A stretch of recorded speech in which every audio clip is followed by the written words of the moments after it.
This is John Murphy at Murtech.com with your daily news update. Okay, here we are, May the 15th, halfway through the month of May in the year of our Lord 2026. And I've got some good information for you tonight. So let's go ahead and jump over here to Murtech on Rumble. And this is my Rumble channel right here. This is the video we're going over tonight, episode 1918. Says upcoming, but as you know, you are actually watching it. So let's click on this and close out the live chat for the moment. Slide down here and click the show more button to expand out the description box. And we have information from Dan Bongino, Glenn Beck, Robert Gouveia, and Wendy Bell Radio. But before we get into that, let's slide down here and give some shout outs here to Speaking Liz, just started following my channel. Aunt Me 1971 just started following me. Aylin Dress Falcorn just started following me. So thank you very much, folks, for following me. I greatly appreciate that. I hope you're tuned in and I hope you enjoy the content. Okay, Debbie BS reposted my episode 1917. Controversy. Debbie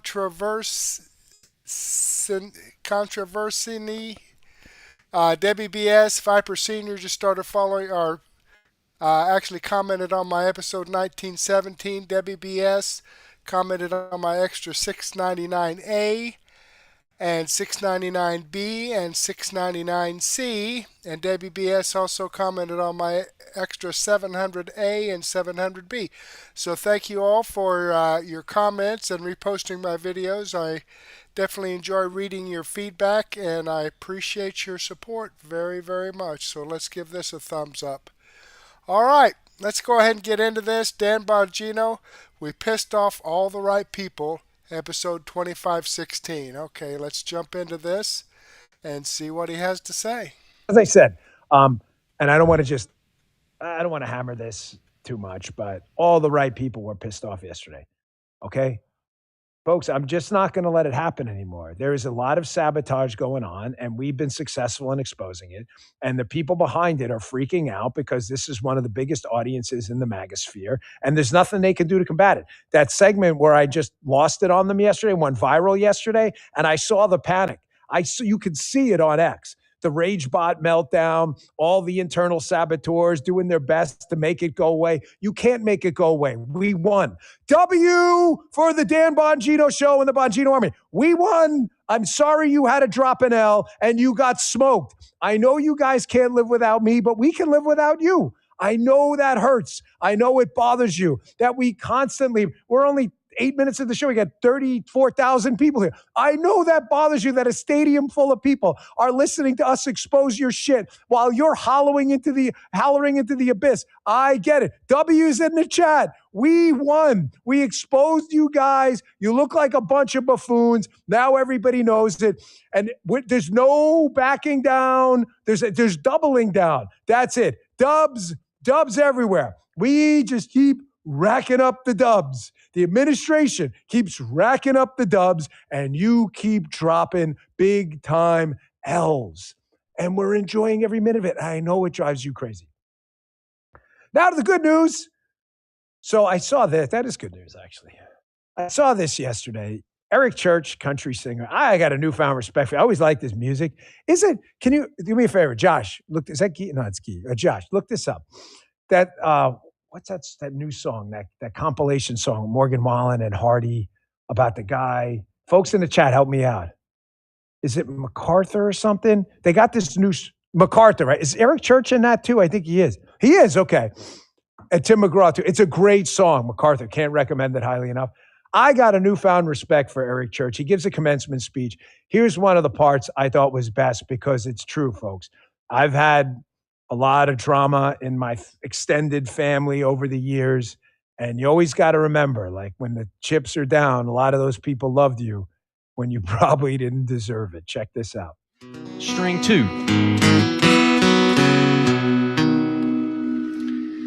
String 2 is family, okay? Look out at these bleachers, look around. Somewhere in that crowd is someone who has loved you longer than you've been easy to love. It's true. Someone who saw you at your actual worst, not your public-facing worst, and didn't leave you. Someone who worked a job they didn't love to put a book in your hands you sometimes didn't open. Someone who sat alone in a quiet house and cried the weekend you moved into dorms and wondered, have I done enough? That is family. And the A string is where the music starts to get warm. Folks, this speech is absolutely worth your time. If you haven't seen it, you should. It has gone nuclear on X and snippets on TikTok and elsewhere. It's worth your time. And I love Eric Church's music, but respect, brother. Absolutely amazing speech. And the way he did it with the guitar and the six strings, just incredible stuff. Look at that. American flags in the chat. Love you guys, man. I knew you'd like that on a Friday. You know, you get up on a Friday morning, you want some good news. So I want to get into some hard news though, because President Trump is headed back from China after what appears to be a successful visit. Folks, listen, we got to be realistic. We're dealing with our most significant global adversary. President Trump had a couple of goals there. Keep us out of nuclear World War III. Understand that China is a part of global commerce. We admitted them into the WTO, not in the Trump administration, but we have to deal with them. There's just no way around it. There's obviously the ever-present threat of them invading Taiwan. It's not going to go away because we said so. And the thing about having President Trump, who's a transactional realist, is he gets that. We're not going to get a lot out of China. They're not going to get a lot out of us. Sometimes maintaining a status quo while sanding down the edges is your foreign diplomacy. That's just the facts. The fact that he's got the moose nuts to go over there and do it, knowing he's not going to be able to come out of there with big, huge, bold proclamations is a big deal. I mean, folks, you have to remember, when Reagan was dealing with Gorbachev early on, you know, some of the initial meetings were not a success at all. And he kept going and kept going and kept going at his own political expense. And in the end, finally got what he needed. This is how diplomacy works. It's not me, you know, putting lipstick on anything. It's just the real world. But this happened. I started getting a little bit of coverage. So I just thought it was an interesting opportunity to provide some behind the scenes color on this. I did 4 foreign lead advances as an agent with the Secret Service. And I was on a ton of foreign trips as, you know, post-stander or shift agent elsewhere. There's always conflict with the host country. Let me just tell you what. So something happened in China. Let me just play the clip. Actually, this is the press in China, and the Chinese security services there will not let the press leave. They got to get in the motorcade because that's how a lot of these authoritarian countries work. So it got a little bit of media hype. I'm telling you, this stuff happens all the time. Watch this. This is interesting. We are in the motorcade with the president. Shoemaker to Tiso, we are still So that's the, No. the main concern now is that the security of our side do not allow you, sir, leave okay. this. They are literally waiting on We gotta move. I can guarantee you that the Secret Service advance agent who did this had already worked this out with the Chinese security services. I guarantee you. You say, well, why the confusion here? Because, folks, when you deal with these foreign security services, here's what I noticed. Here, write this down, cash this check, take it to the bank, okay? Or take it to the bank, then cash it. We live in the United States of America. Okay, hello, we get that. We are used to leadership being diffused down. The director of the Secret Service, Sean Curran, is not there making that decision. So what happens is we diffuse it down. When you're a lead advance agent in the Secret Service and you run the trip, you're not even a supervisor. You're not. You're a GS-13. You're not a supervisor. But you're allowed, authorized, and encouraged to take the leadership role, just like military folks are, and to do the right thing, just like a first lieutenant in the field. You don't have to call Pete Hegseth, the Secretary of War, to make every decision. A lot of these authoritarian countries are not like that. They are so used to just have to just genuflect on a knee in front of the leaders of the Communist Party that they cannot make a decision ever. And unless someone directly told them in advance, that specific person at that time, you have to do this with they won't do it. This happens all the time. So I just didn't want it to be a distraction from President Trump's trip. We got a little bit of media coverage, but I wanted to show you, I can prove it to you. Receipts matter, right? We always bring receipts on the show. Telling you about my stuff is, who cares? Let me show you actual stuff. This happened when I was an agent. I remember I wasn't on this trip, but this was a huge deal. This was in Chile, and President Bush is down there, and his SAC in charge, special agent in charge of the president's details, right over his shoulder. It's a guy by the name of Nick, right? Nick is over his shoulder. Nick's a good guy. So Nick's over his shoulder. President Trump goes to walk into this event in Chile, and they try to keep the boss, the head security guy from the Secret Service, out. And President, just play the media report for the media report's the best one. This is MSNBC covering this. Happens all the time. Check this out. President Bush had to take matters into his own hands when his security staff was blocked from entering an APEC dinner. Chilean security would not let the president's bodyguards enter with him, so then a pushing and shoving match ensued. When the president heard all that commotion, he strode, as you can see there, back to the door. He reached through those Chileans and pulled his lead agent through to join his entourage. No word on what the president said immediately after as he returned to shake hands with other dignitaries. I'm telling you, this happens all the time. A lot of our folks here who are law enforcement officers in our military, FBI, Secret Service, DEA, you're used to being a case agent. You're used to being an officer in the field making decisions. Write this person a ticket, don't. Arrest this person, don't. You don't need to call back headquarters and the police chief for everything. These authoritarian countries are not like that. You can have 1,000 conversations with their lead advance on the China CCP side or the Chilean guy. It doesn't matter. If it's not that exact guy, this happens all the time. Here's one more for you. This was North Korea during Trump 45. The North Koreans over there, this is Stephanie Grisham, who was the press secretary for a short amount of time. They don't want to let the press even move. I guarantee you, again, this was worked out in advance, but because it's not that guy, here's what happened. Check this one out. US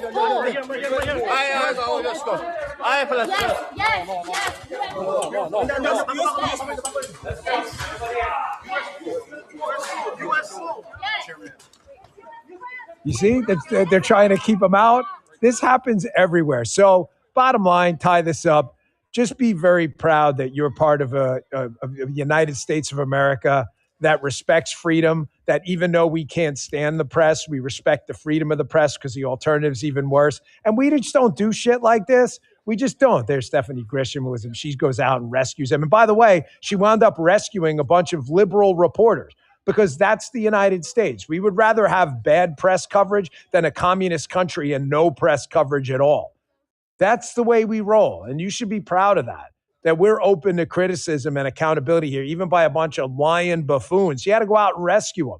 So don't let it distract you. This happens all the time. It's not a big deal. They could have done the greatest Secret Service advance in U.S. history, and it doesn't matter. These countries do this shit all the time. So, folks, I said to you yesterday, and again, we pissed off all the right people, that this is a time for choosing. We have a movement going forward that has built something really special, and I'm honored to be a part of it. This MAGA movement is transformative. It's like the Reagan Revolution. I mean, I'm only 51. I'm not that old. I don't pretend to be the senior statesman of this movement. The senior statesman of the movement is Donald Trump. It's not me. However, I'm proud to have been a part of this movement, 45, but should have been 46 and 47. This movement is like nothing you've seen before. If you go back and look at the pre-Ronald Reagan Republican Party of the, Spiro Agnews and Nixon and, the EPA and Gerald Ford and the, loose monetary policy and the whole idea of the Republican Party, a lot of members of the institutional Republican Party used to be for tax cuts. For tax hikes.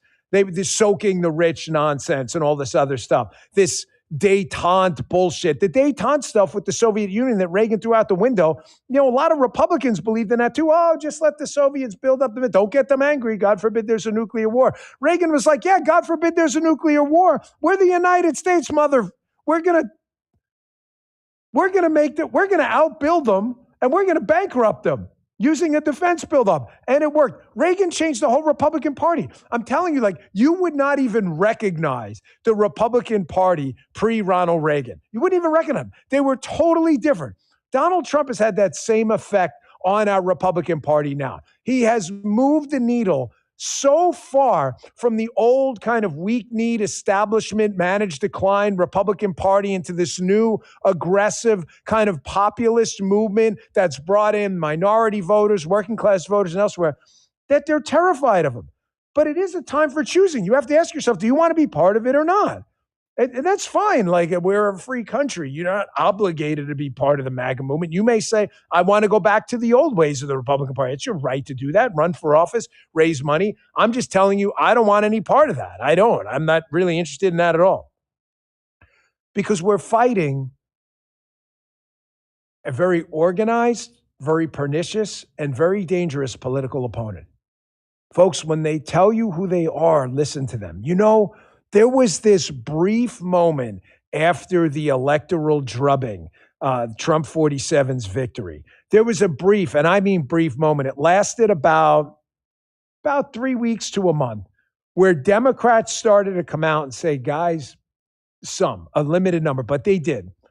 Maybe this, boys, in the women's room crap, maybe all of this, open borders bullshit, maybe this was a bad idea. And then it totally evaporated. I'm telling you, Brother Dan is telling you here, that is gone. They will never, ever run at any time in the near future on a moderate agenda again. The leading candidate right now, almost comically for the 2028 nod, is Kamala Harris, which is almost, like I said, hilarious. It's like a joke. However, don't discount the fact that she could win. I don't like that stuff. I don't like talks of red wave because it just discourages people from, oh, she's so terrible, I don't need to vote. No, you do.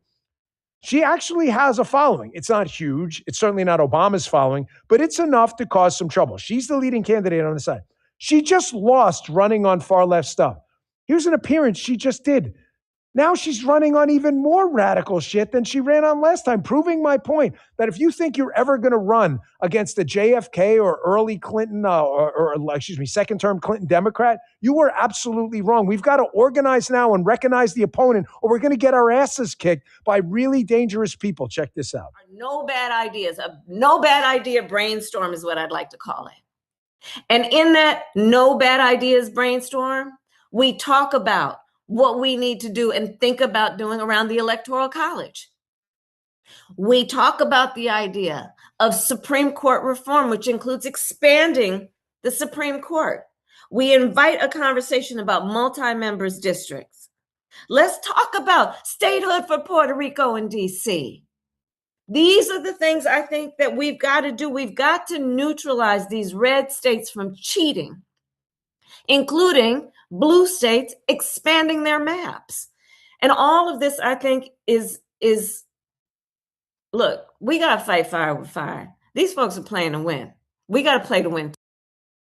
Folks, they're not kidding. When they tell you who they are, listen to them. Please, I'm begging you as a friend. Listen to them. They're not kidding.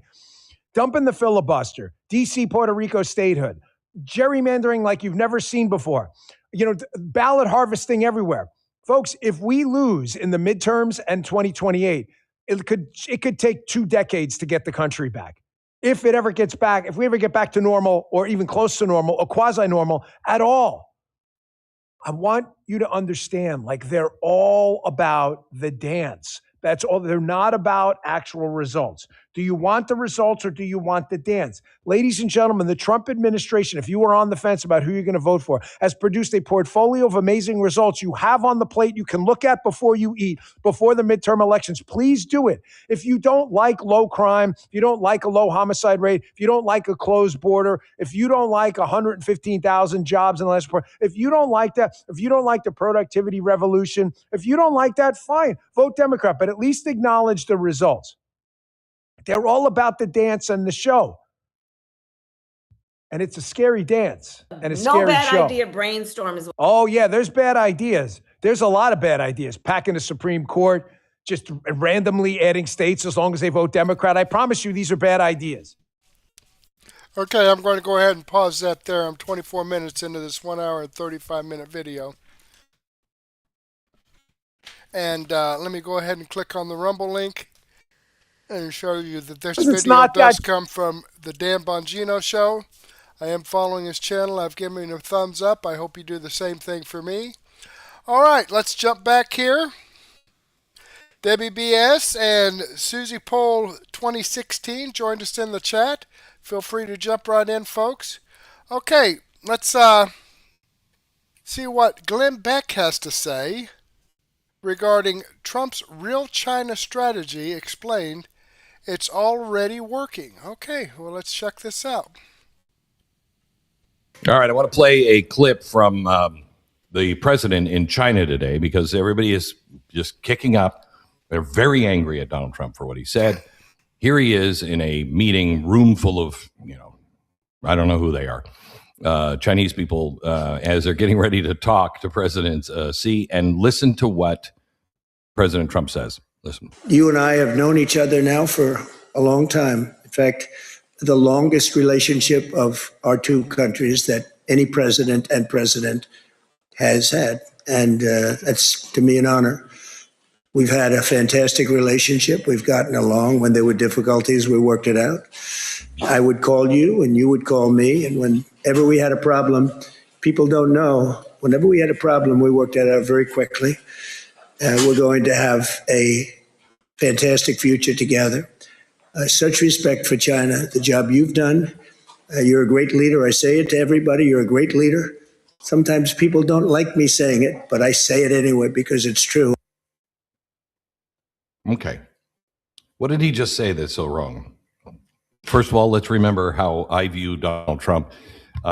He grew up with the power of positive thinking. That was literally the church that he went to. He speaks things into existence. That's why he said we have a fantastic future in front of us. I know for a fact because I've talked to the president. He has, when they've had problems, he gets them on the phone and they talk and they solve things. They have a very different relationship, I think, than most do. The president has, I told you a story, I think it was yesterday, the day before, the president having dinner with President Xi and then going off and killing Soleimani and just excusing himself from the table. Excuse me, I'll be right back. I have something to do. Goes upstairs, goes to the safe, goes to the skiff, watches the death of Soleimani, comes back, joins Xi at the table, and says, "Sorry, I just had to kill General Soleimani in Iran." And Xi kind of looked at him, and he was like, "Yeah."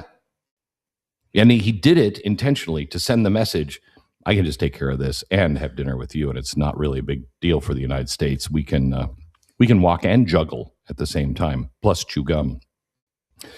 At that same meeting, if I'm not mistaken, the president has told me that he had said something along the lines of, you don't want to do that. And I don't remember what they were arguing back and forth on. He said, but you don't want to do that because I can just make Beijing disappear, which is kind of a threat of I'll launch nuclear missiles. And President Xi kind of laughed and kind of like, and then looked at Trump, and Trump didn't break eye contact, didn't laugh. And President Xi got the message. Okay, I don't really know who he is. All right, so that's the relationship that I know that they have. And I know very little, okay? And I also know that President Trump has a way of dealing with people. For instance, he might like you, and he will flatter you and say great things, and it feels good being in his presence when he says good things to you. And it feels bad when he doesn't. But you have to understand that's the way he does things. For instance, President Trump and I got along really well before he started running the first term. I didn't like him running for first term. I was wrong. And I thought he was a closeted liberal.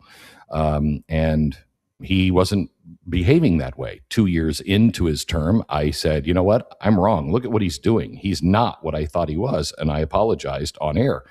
He called me and he was very nice. Now, Ricky, last time we were with the president and we were leaving the residence and we're walking down the stairs and you said to the president, joking, don't worry, he's going to say nice things about you tomorrow, right? And what was his response?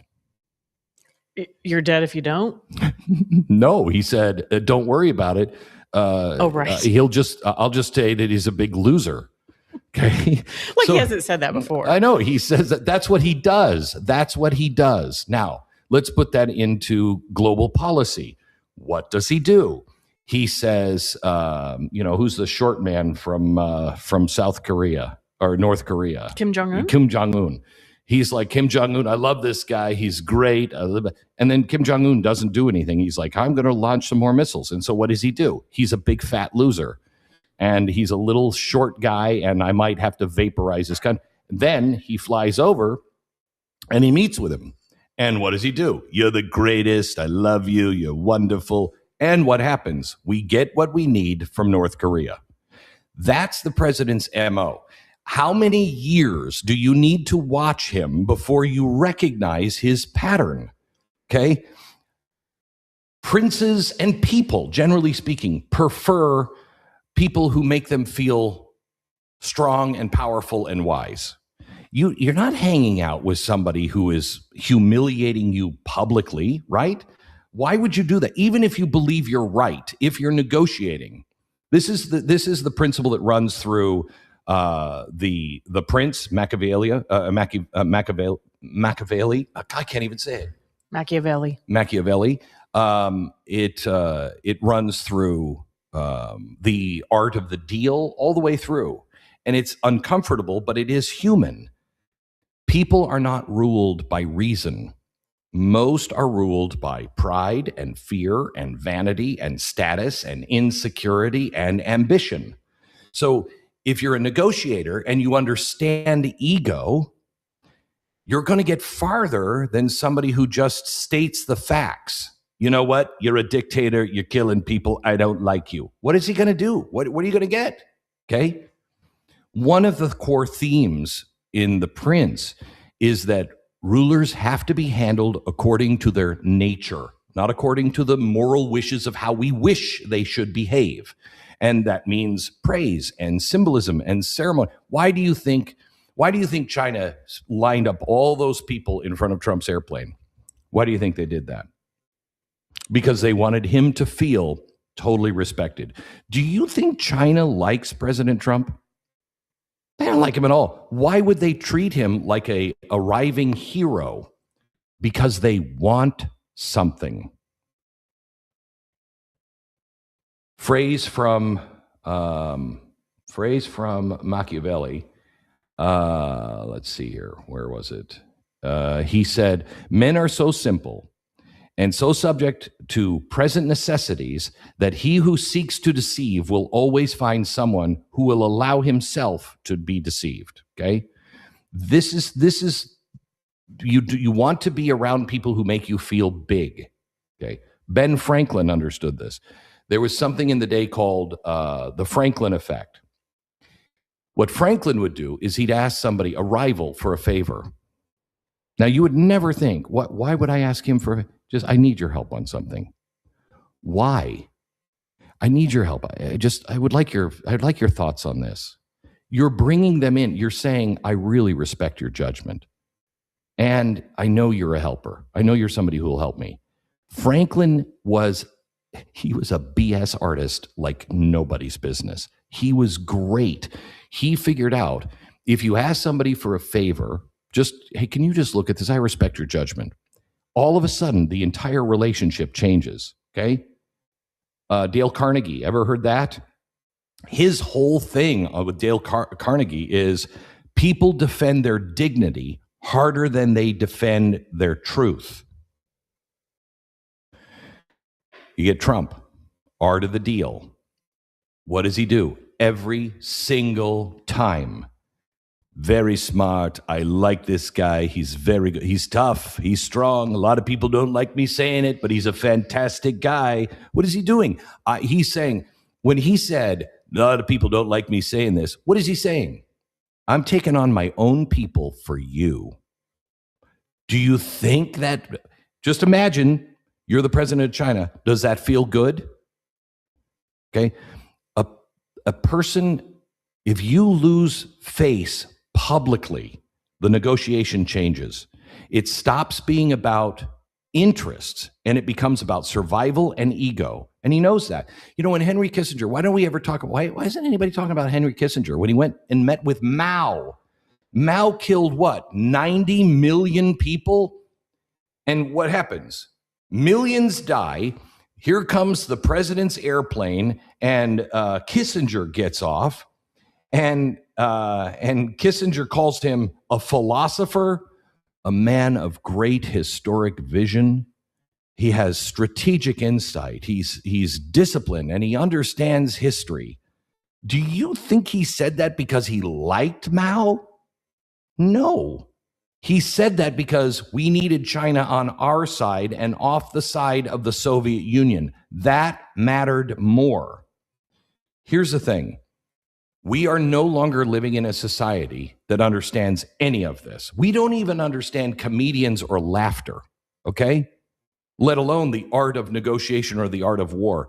We just want to win. We want to feel superior. You get nowhere with that. We want jokes that don't result in laughter. We want jokes that result in clapter. We want the jokes now they're like, yes, you've just confirmed me that I'm so smart. The president could go and make you feel really, really good. Is that what's best for America? Because I don't care how I feel today. I want to know that this is good for me and my country in the long run. Today is fleeting. Flattery, America, is not always about admiration. It's about giving another human being enough dignity to move in your direction. I will tell you, every time a moral scold, you scold somebody and you have the moral high ground, you'll get the applause. But the one who comes in and flatters wins. By the way, breaking news. President Xi apparently just told Trump he will, quote, provide anything he needs to help him end the war in Iran. Like I said, I like that guy. I like him a lot. All right, there you have it, folks. Let me show you that this video does come from Glenn Beck. I am subscribed to his YouTube channel. I've given him a thumbs up. And that was an interesting analysis, I thought. That's why I wanted to share it with you on, the way Donald Trump operates. It's unique. That's definitely for sure in the president's office. Okay. Got a new chat here from Deb J57 asking if Glenn Beck is still Mormon. I'm not sure about that, but thank you for your input. Let me slide down here, and let's see what Robert Gouveia has to say about Hunter Biden caught in Mann Act crimes covered up by Joe. Imagine that. I can't believe it. Let's see what that's all about. The senators pointed to evidence that the younger Biden paid women who were citizens of Ukraine and Russia. Foreigners. Some of those transactions appear to be from Eastern European prostitution and human trafficking rings. Hi, sorry to bother you. Are you in New York City? I am not. Do you need something I can help with, says Hunter. Yes, I need your help, of course. Of course, I have a problem with your check. His check bounced. What a piece of work. Chuck Grassley and Ron Johnson now releasing evidence that Hunter Biden committed Mann Act violations. These documents just got released. Grassley saying, Johnson and I released records showing that the DOJ, the Biden DOJ, possessed text messages from Hunter Biden, indicating potential trafficking of prostitutes and hookers and Mann Act violations. Records support concerns that we raised back in September 2020 before the 2020 election, and the DOJ did nothing about it. The media didn't care at all. Biden family report, and they show a double standard of justice. Now, Ron Johnson, his colleague, also came out and said Biden's cronies at the DOJ stonewalled our investigation into whether Hunter and whether the FBI under Christopher Wray investigated Hunter's ties to human trafficking of escorts. Then they let him off the hook despite mountains of evidence. He said recent revelations don't surprise me, but they should shock everyone. And I don't know that that anything Hunter does shocks us anymore because he's a disgusting degenerate. So now 2 Senate committees have obtained records, this is according to Just the News, that show that the government possessed evidence of potential prostitution-related crimes relating to Hunter Biden. Chuck Grassley, Ron Johnson had requested the records back in 2022 pursuant to their investigation into the Biden crime family. Those requests were not answered at the time. Biden's like, no, you can't have them. Now, these messages show the government had evidence, significant evidence, of these crimes allegedly committed by Hunter from as early as October 2020. But they did not want that information to come out because it would have been devastating to Joe Biden's election in 2020 when his brain was fried and they were putting him up there as the inevitable candidate after he was hiding in his basement during the COVID campaign. They show that Joe Biden and Hunter Biden, his son, appeared to have purchased a flight for unidentified women going back to 2018. They also have released a report about Hunter's business interest in the Ukraine. The senators pointed to evidence that the younger Biden paid women who were citizens of Ukraine and Russia. Foreigners. Some of those transactions appear to be from Eastern European prostitution and human trafficking rings. The IRS investigators who were probing Hunter also said they found evidence of this. One of the investigators blew the whistle to Congress and testified that Hunter would even deduct these prostitution trafficking scams as deductibles in his taxes. Grassley said this is showing favoritism. There's a massive double standard here. Doesn't look like they did anything about this. And it's an unprecedented situation where they also pardoned his son so that he couldn't be prosecuted for any of this in the aftermath. The only one that Joe Biden actually signed with pen and paper. And so here are the texts. And it looks like these are on iCloud messages. So something.com redacted from Hunter on this side. Then over here, we've got the prostitutes who are being trafficked. So Hunter says, 11/27/2018. Hey, Trump's the president. Dad's brain is gone. He wants to run for president in 2020. Really, they have no other candidates that are any good. So like Joe Biden's like, all right, like a tried and true, white male. They're like, sure, put him up there. And then he becomes the president after rigged elections in 2020. But 2018 is where we start. Hunter, how soon can you be at the airport? Getting it for what day? Leave LAX today, 12:45. Come back December 1. So about 4 or 5 days. Okay, just send me the details. I'll send the details in 5 minutes, but get moving. Get to the airport. I need you. No, I logged out. Well, log back in. Sends her email to him. I don't think I'll get there on time. It's a long drive. How long? Says my Uber is 15 minutes away. I won't get there until 12:50. He says, okay, still go. I'll just buy the next flight. It's a 2-hour plus drive. Okay, go to JetBlue. The flight is at 3:30. Okay, babe, check your email. Hooker says, can you send it again because I accidentally put it in my archives and I don't know how to get it. Dealing with, high IQ individuals. Okay, I got it. Thank you. I'm on my way to the airport. I just got to the airport. Another email. This is later now. We fast forward to 3/22/2019. Hunter says, honey, I want to see you. What will it take to make that happen? It's already 5 on a Friday and driving to Philly now. I won't be there to see someone except to ruin someone Friday night plans. So tell me, how do I possibly make you an offer you can't refuse? And who are these people? To see dad except to ruin dad's Friday night plans, maybe a DAD in there or something? She says, give me another hour. Okay, buy this flight tickets. I'm scheduled tomorrow evening to work. He says, perfect. I'm going to send you money and you buy, okay? The ticket costs $560. Are you going to pick me up? And I need at least $2,000 tonight. That would make good. I just had a regular guy and I have to pay the something. Okay, transfer everything now. Transfer must have come through. She sends a heart emoji. He says, sent you $750 by a Cash App and I will have another $3,000 for you in cash when you arrive. So she's getting on an airplane to cross state lines. There we go. I'll be there to pick you up or have a car service waiting for you. Anything else your little heart desires. She says, I'm 1 hour away from Boston. I need to get the tickets. I can make it for the flight at 10 p.m. And yes, I just got it. He says, your Mint has in JetBlue seat 1C, departs 10:09, getting on an airplane. Yes, pick the return you want and I'll send you the card info. I'm going to board soon. Pops on the plane, 3:23. He says, you here? Where are you? Just landed. In New York City, who is available for me to go to them? Thanks. It's Robert. So this sounds like it's a madam. Hi. Redacted. Would love to know what that said. And blank, I will need to do Zelle. 3 hours if that works for you. Redacted.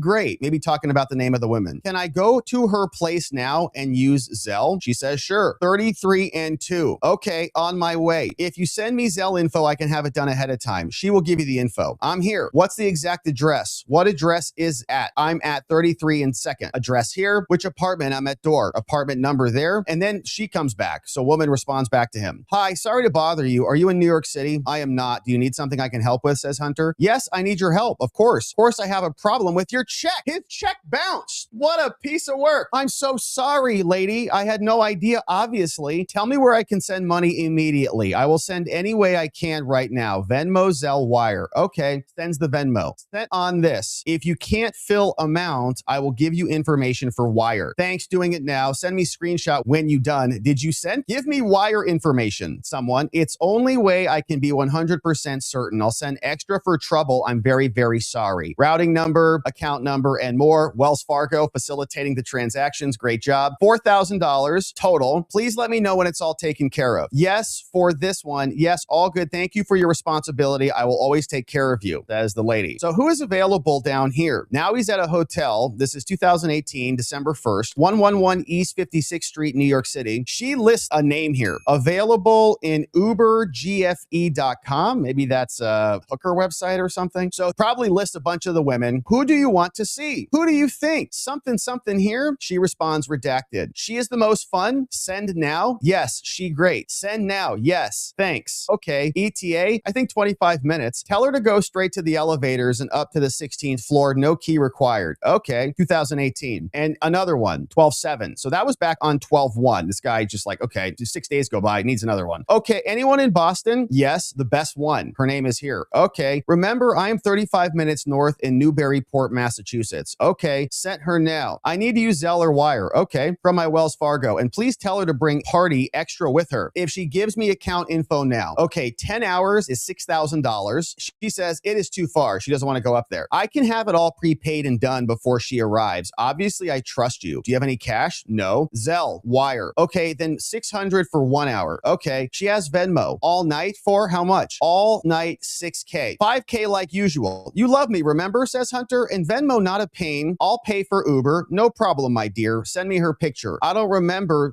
someone. Can I just wire to you? That was so much easier. That says this name. Same girl. Okay. ETA, 25 minutes. Do you have a problem with your account or her? He says it's mine. I will resolve shortly. You know I always do take care, and I will now. As soon as it's done, I will let you know. It will get done, says Hunter. Yes. Can you write check for her? Then she says, but I know your check doesn't work. Yeah. So for this amount, I will wait transfer from you after, or better if at the morning, you will go to the bank with her and take cash from this check. He says, I wrote check, and yes, I'm morning. I will resolve all with bank. Thank you. Okay. Continuing on. 12/12, just a few days later. Hi, someone. It's Robert. I'm in New York City at the Roxy Hotel on 2nd Avenue of the Americas in Tribeca. Is blank or blank available right now? It's like an emergency for 2 hours. Blank available. Send her now. Is she fun and relaxed? If she isn't, wait for someone else. If she really is, send her now. Room 206. She's great. I'll send her now. Okay. Open the door. Robert, can I sent you girl? She can accept PayPal and Zelle or transfer. She look absolutely like blank. I wonder who that is. You will like her. Whatever you want, I will. Also pay blank for her time. Then another one, 12/29, right after Christmas. Says, it's Robert. Who's available tonight now? New York City, Soho Grand Hotel. Bunch of names available today. He gives the address, 310 Broadway. They need to accept Zelle. Who did I see last time I was here? Not this one. She left. What about this name? He can accept Zelle. I see her picture redacted, but how tall is she really? And how skinny and how much fun? For real, blank. And what is 10 hours? 2 friends equal. Send her now. She is great, very funny and open-minded. Okay, I'm sure they're telling jokes. Really this time redacted. The last girls was a favorite, but you say that about everyone. You're usually right, but sometimes ... they're annoying. Now, no, I promise you, I don't want to lost you. You are good man and my good client. She's like, this guy is hooked. So you never loose me. I come back because clearly I'm in love with you the most. So he's got a bunch of other facilitators. Should I send her now? Yes, but price for her and a friend for 5 hours. You want 2 girls? Just want to know what it would cost first. What's 5 hours for this? 6,000 for 2 girls for 5 hours. 3,000 for each for 5 hours. Okay, who is blank friends with or best suited to be with? Blank her friend from life. Okay, then yes, but if they are new to me on Zelle, remember first-time receivers are max 1,200 each. So easiest for me to wire now. The whole 6 to 1 account. But give me information before you send them so I can complete it before they arrive to make certain I'm not wasting theirs time. Okay, give me 1 second. You need Wells Fargo account, yes? Whatever account you want, says Hunter. Another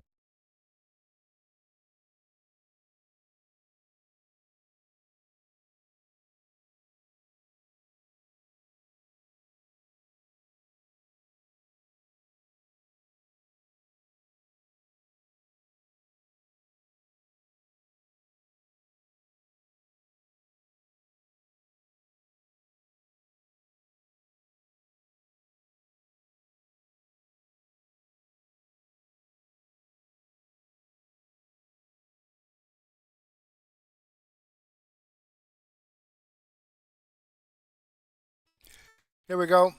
All right, moving on from Robert Gouveia, that despicableness of the Hunter family. All right, let's jump over here and see what Wendy Bell has to say for some great information. Running on empty. Let's check it out. Now, wherever you are, I'm going to go out on a limb and say there's no chance that your city is as messed up as the city of Pittsburgh right now with construction. Brock, am I right? Is everything under construction? Detours are under construction? Detours on detours are under construction. There's no way to get through the city of Pittsburgh. It's ridiculous. All of the water lines are being replaced. It's one of those projects where they're like, we haven't done this since the late 1800s. Maybe we should get our best people on it. And so all the jackhammers come out. They bust up the streets, replace the water lines. And then if the roads aren't being worked on, they're being repaved. And you're grateful for it, right? You're grateful for it. You're like, okay, I'm sure my water rates won't go up at all. But of course, we're delighted that the change is happening. But the traffic is crazy. So today was one of those days. I'm in the car, I'm trying to get out of my neighborhood, which is like the hardest part of the entire day. It's not the highway. I can deal with the highway. It's all of the people on the roads with the detours and whatnot. Finally get onto the road. And every which way I tried to go, there was somebody going 45 miles an hour on the open highway, right? So I try to get around that person, and then there's a school bus who pulls into my lane. And then I have to get back behind the guy I was trying to Scooby behind the other time, scoob over to the left, and there's somebody else right there. And you finally get to this point where you realize you're just supposed to not care. Just stop. Stop looking for ways around. Stop getting frustrated by the circumstances that you can't fix. You're going nowhere quickly. So stop trying to make it happen. And I finally did that about halfway on my way into work. Finally sat back and was like, I'm just going to hang out in this lane. Of course, it was the slowest lane through the tunnel, right? It is what it is. And I'm like, I can't control this. So I can't get myself all worked up about it. That's one thing in traffic. It's probably a safe, sane thing to consider when you're in traffic. I can't change it. So there's no use in me getting frustrated by it. Easier said than done. But when you're in traffic, because the people who are in charge of your community are failing your community. And when I say traffic, I mean proverbially here. It's a whole different story. When you know that you've got somebody who is not responsible, who's not qualified, and who's not honest. Right? Beyond that, who's just probably a bad person and definitely a bad actor. And that person is in charge of your open highway in your community, whatever it is. And you're stuck doing whatever you're doing slowly, inefficiently, because that's the way it's supposed to be. You can deal with it for a while, and then finally you snap. Well, there was a gentleman today at a press conference. This is amazing. This is just hours ago. There was a press conference for Mayor Karen Bass in Los Angeles. It's not really a press conference. It's a photo op because she's got Spencer Pratt breathing down her neck. And she's like, oh my gosh, I have to get out and get some photo ops. So her entourage takes her to some groundbreaking. And it's the obligatory, all of the nameless idiots and then the mayor, the biggest of them all, with the stupid shovels and the smile like, yay, we're doing something fabulous with your tax dollars, right? And there's a heckler in the audience. So this whole groundbreaking thing is for some new housing, some new interim housing, as they call it in Southern California. We're not actually going to fix the housing problem. We're not going to get the homeless off the street and actually put them somewhere. We're going to do some interim mumbo jumbo, which probably is a giant grift. Well, it is a giant grift. And there's a guy who shows up at this shovel-ready event where Karen Bass and all of the media are trying to block him out because he's heckling her. And he's saying, hey, Karen, what about the $400 million you spent on some stupid program called Inside Safe to get people off of the streets and into housing? What about that? You only got 5,800 people off the streets, $400 million. And he literally, this is that moment when you're in traffic and you lose your ever-loving mind. It's that road rage moment. This fellow has it. We've got to play it for you. Now, if you're watching, Pay close attention to the members of the media who are there doing their obligatory, I'm the propaganda wing of the Democratic Party, so I'm going to do a story on, yay, Karen Bass, she's so fabulous. And so they try to block this guy out. He's not having anything to do with it. Ladies and gentlemen, I give you a pissed off Angelino who's tired of sitting in traffic that nincompoop Karen Bass has created. Here's the moment of break. Karen Bass is here to talk about homelessness. Inside Safe, we have spent how much, Karen? How much? $400 million to house, what, 1,500 people permanently? You are a failure. An absolute failure. And you come here for your little media event. You have failed the city of LA, Karen. We are spending hundreds of thousands per person in Inside Safe. Half of them end up back out on the street. The city is filthy. You've cut funding for everything. You've cut funding for street services, for street lighting, for sanitation. Don't touch me. Please don't touch me. You could be nice. I don't care about your media event. The people of LA have real questions. We're about to get started. I'll wait till she talks. I'll let Hugo talk. You guys want to have your little rally for Karen Bass. I don't give a damn about Karen Bass. She has lied to the voters, and she's been an absolute failure. And everybody just sits around just pretending. Let's put on this little act right here. Go ahead, Hugo. I'll let you speak. William, thank you. Our current mayor, Karen Bass. Boo! Boo! Thank you. Good morning, everyone. You guys know how huge that is? That is so giant. That's not Southern California. That's not what people in Southern California do. They don't show up and go up against the machine. That guy has had it. And he's not the only one. That guy should tell Karen Bass everything she needs to know about what's at stake. She has failed the city of Los Angeles. She hid the after action report about the Palisades fire. Why? She says, well, her office needs to make some refinements to it. You know what that's code for? The details are blistering. It shows that she wasn't ready. The fire machines, the department's rigs weren't ready. The hydrants weren't there. The reservoirs weren't filled. And she thinks that she can fail upwards for 4 more years and not be heckled. And this is where it gets very interesting. The gentleman works his way around as the media are trying to carve out Karen Bass so they could do their obligatory things. And he's like, how dare you, media? You're the ones who caused this problem. Ladies and gentlemen, I've never seen anything like it in Southern California. Don't touch me. Don't touch me. Please don't touch me. Don't touch me. Don't touch me. Don't touch me. I don't have to go anywhere. Yes, well, let me... No, she's a failure. She spent $400 million on Inside Safe and only permanently housed 1,500 people. 1,500 people. $400 million we spent on her program.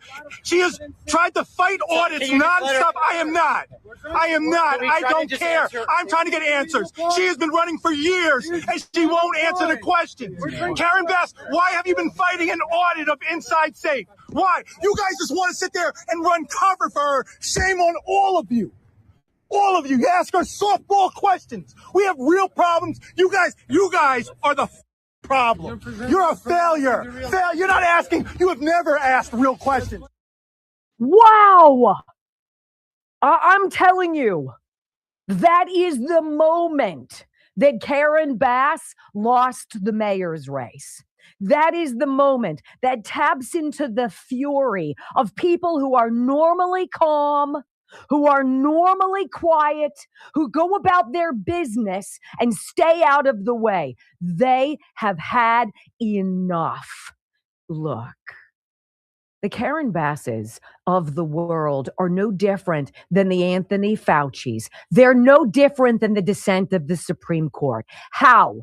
We're going to stonewall or slow walk or completely bury the truth so that we can be exonerated for our own culpability. People have had enough. For somebody to show up and get in the way and expose not just a loser, mayor and Karen Bass, but to expose the complicit, complacent, and what? Colleague media that's there to let it happen. This is the beginning of a new day. Spencer Pratt he's championed and carved into the momentum that Donald Trump had. Why? 1, people are done. 2, people want real solutions. And 3, people are willing to try anything because everything up until now hasn't worked. The moment, ladies and gentlemen, I believe it all changes today.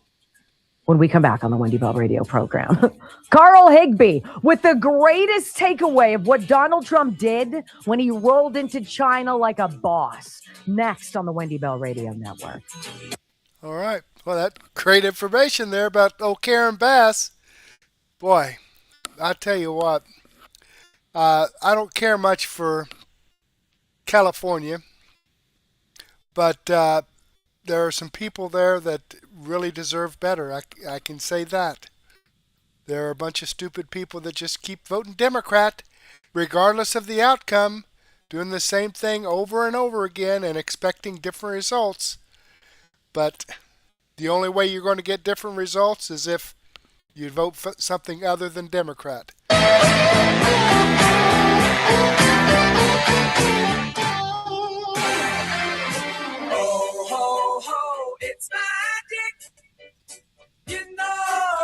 When you lose Southern California, when you lose Los Angeles, you've lost everything. I want you to consider Karen Bass for a moment. Welcome back to the Wendy Bell radio program. I'm going to play Carl for you in a sec. Think about Karen Bass. There's an after-action report about her response to the Palisades fire. And they're slow walking it to the public. Why ever would that be? Because it's damning, because it illustrates how incompetent, how inept, how greedy these people are. It's the same thing as Ken Martin at the DNC. He's not releasing the after-action report of the 2024 slaughter of Kamala Harris. Why? Because it is damning to the Democratic Party. Why did Ketanji Brown Jackson, Elena Kagan, and Sonia Sotomayor slow walk the descent to the redistricting vote, right? It all begins to make a lot of sense when you line up similar stories in a row. And then you bring in the bull in the china shop. Here comes Donald Trump. Donald Trump representing America, representing with 30 of the world's smartest, richest innovators from tech and all this other stuff. And he brings them along with him. Carl Higbie with the greatest, I think, debrief of what it is about the man, President Trump. Why is it that a country shows up, a country like China, shows up with a red carpet welcome the way they did? I think Carl nailed it last night. Listen. We got the right guy at the helm, too. The other thing that I don't think people appreciate is the charisma of Trump. Before you roll your eyes and call me some sycophant, just hear me out, folks. This is personal. I have met Trump a ton of times, and this never ceases to amaze me. And you can sometimes see it on TV, but in person, this is his most remarkable trait. That's why he flew all the way to China to do this. I'm not blowing smoke here. When you meet Trump in person, it's actually an entirely different experience. And I'm going to tell you something that's probably going to get me in trouble with my wife, but it's worth it. Here we go. She was not, and I mean not, a fan of Trump early on. She was a Jeb exclamation point person all the way, okay? I brought her to meet Trump reluctantly. And after that meeting, she turned to me and she was like, wow, like this guy made me feel like I was the most important person in the world. And all of a sudden, she was on board. It was actually, I've seen it 100 times with people that have just met Trump for the first time. Trump has this innate ability to woo people in person. Do not sleep on this ability for this trip either. I've watched this turn people from haters into positive people with my own two eyes. His ability to get you to do what he wants and convince you that that's the right thing, and then you enjoy the journey, it's uncanny. We saw that with just in the first few hours where Trump announced that China would now be buying 200 Boeing planes in this batch from us. And Xi has also seemed very open, more open than ever before, to an even partnership because he knows that China needs America, and a tariff war is and probably will be the end of China, even saying this. A stable bilateral relationship is good for the world. China and the United States both stand to gain from cooperation and lose from confrontation. We should be partners, not rivals. But also, if that wasn't enough, Trump brought the people with him who control companies that have equal value to the GDP of China. Elon Musk, Tim Cook, or Tim Apple as Trump calls him, DJ Sol from Goldman Sachs, NVIDIA's CEO, tons of other folks that you see standing there. And with the swipe of a pen, those mega big business tycoons, they could crush China with the direction of their company.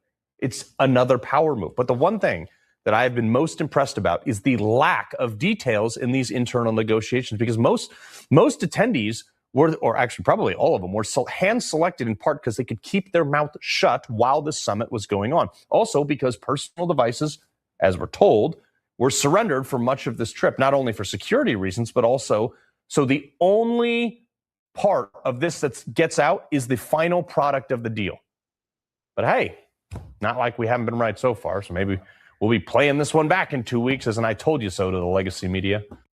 Well, there you go. And then for the left, that's like Donald Trump has no plan. He's like a fly-by-night, willy-nilly, doesn't know what he's doing. Like, look at how we're paying for it. Gas prices are out of control. I agree. I filled up today. I didn't even need a full tank, and it was $65. Okay.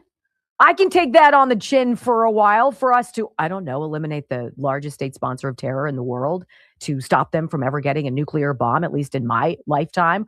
Oh, I don't know, to open up free trade in the Strait of Hormuz to get people the stuff that they need. I don't know, to get trade deals that make the American golden age not just something Donald Trump promises, but something the American people realize. Now, juxtapose that with my drive into work today. Detours and speed bumps and roundabouts and obstacles and people going 45 in the fast lane. That's what it's like to be in the Democratic Party with candidates like Karen Bass, who hide from people, who shout at them.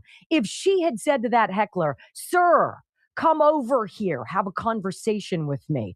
Let me talk to you. We're going to do this event, and I know you want to heckle it, but I want to have a conversation with you. I want to hear what you have to say." That would require somebody who's got an actual fix, somebody who has an actual care, somebody who's not running for re-election, to stay insulated from any kind of culpability. Therein, ladies and gentlemen, is the difference.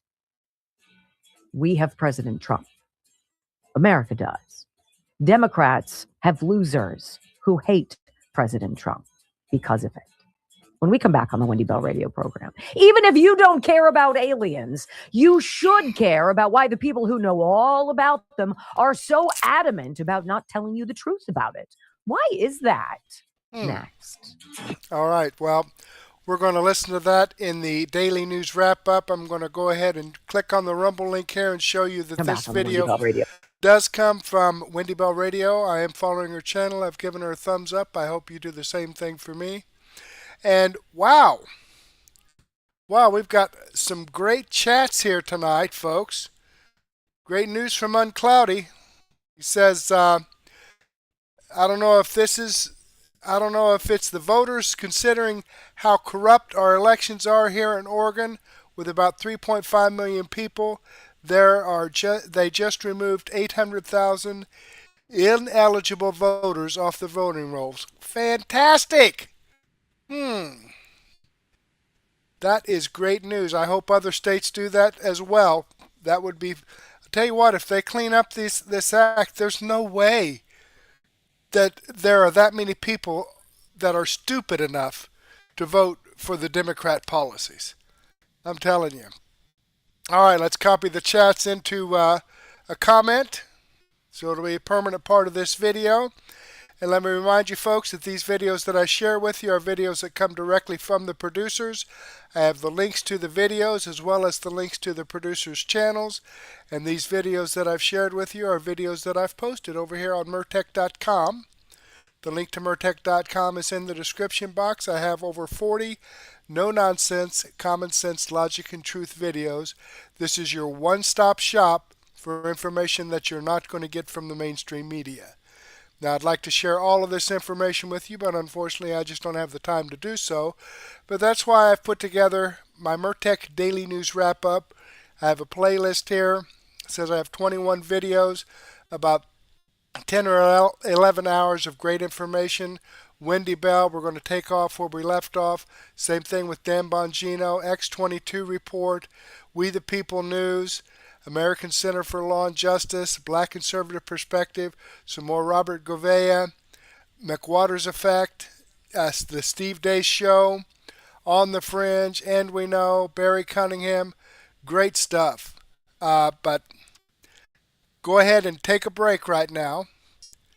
Give me a chance to get this set up in Rumble. Grab a donut and a cup of coffee, or a sandwich and a soft drink, or a beer, or maybe a nice glass of wine and some cheese, and meet me back here. But before I take off, I do want to share some information here with you from Rumble Wallet.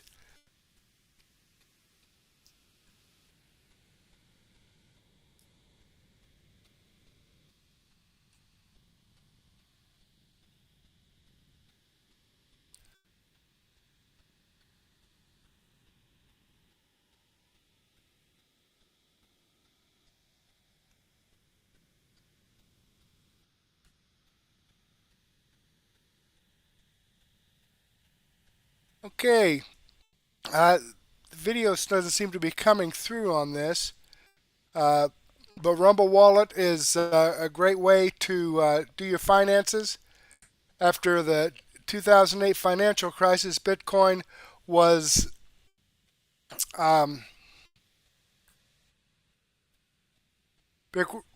designed as an alternative to banks. So instead of banks and holding your money, delaying transfers, or limiting access or control, that's what Rumble Wallet will do for you. So go ahead and check the link down below, or scan this code here that's on your screen and check out Rumble Wallet. Okay, with that being said, I do want to thank you for being here with me.